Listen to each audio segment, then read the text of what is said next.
I'm Lakshmi Pratury. I'm another one of Rajiv's friends. You know, we take our lives very seriously. We fret over meetings, we toil over presentations, and we want to meet revenue targets, and we give those moments of stress and angst the most importance in our lives. On the other hemisphere of our chaotic lives, we experience millions of personal interactions. We hang out with friends, we go on dates and kiss goodbyes, and we take those moments of intimacy and happiness completely for granted. The irony is that if the job were to disappear, maybe you'll cry for a day and you'll get over it. But if any of those personal moments were to disappear, we would carry that loss to the end of our existence.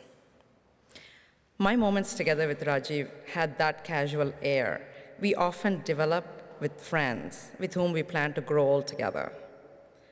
Asha and Rajiv and my husband Rajat and I chose to have children in our 40s and promised to stay young to see them through their adulthood. Our interactions with one another reflected our plans. Walking around in a park, watching our kids play, having a business meeting either at our home or University Cafe, which is our other extended office, while our kids were playing right in front of the restaurant, partying in lobby bars of restaurants all over the world well after our kids went to bed, dropping in on each other's homes to enjoy a casual dinner, and the list goes on. You know, we all became part of one of the most important kind of families that we have, which is a family of choice. And Rajiv always orchestrated from behind the scenes so that the rest of us had the best time possible. He often babysat while Asha and I went partying, and he always made sure that the best wine was there, no matter how informal the evening was. And he took care of people's ideas, too. When I took on a new avatar of being a cultural entrepreneur, a profession my husband lovingly calls a negative cash flow business, Rajiv was always there to support. He had a passion for supporting the education of the girl child, for music, and for intellectually stimulating conversations. And our common passion was to create these intellectual conversations in India and how to get the entrepreneurs and the people in India to think out of the box. So we got to hang out together a lot at TED conferences. And when I decided to co-host TED India, Rajiv became a big part of my extended brain. And he would come up constantly with suggestion of speakers and musicians and writers, with emails and introductions and phone calls. And he was just a big part of our planning.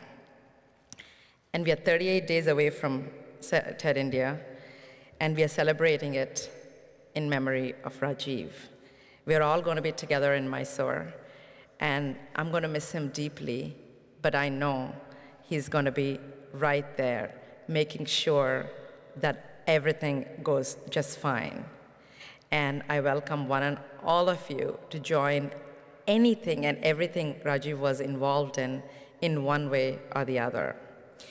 So I want to end my talk today with a poem from Gitanjali by Tagore, because I started thinking of what would Rajiv say if he was here today?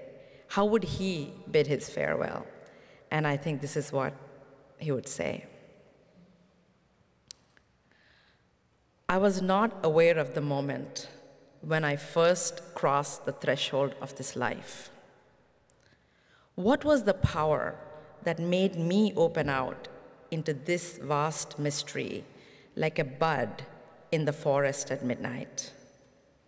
When in the morning I looked upon the light, I felt in a moment that I was no stranger in this world, that the inscrutable without name and form has taken me in its arms in the form of my own mother. Even so, in death, the same unknown will appear as ever known to me. And because I love this life, I know I shall love death as well. The child cries out when from the right breast the mother takes it away, in the very next moment to find in the left one its consolation. When I go from hence, let this be my parting word, that what I have seen is unsurpassable. I have tasted of the hidden honey of this lotus that expands on the ocean of light, and thus I am blessed. Let this be my parting word.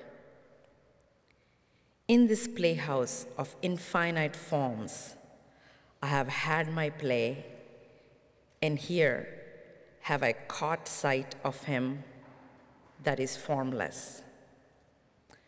My whole body and my limbs have thrilled with his touch, who is beyond touch.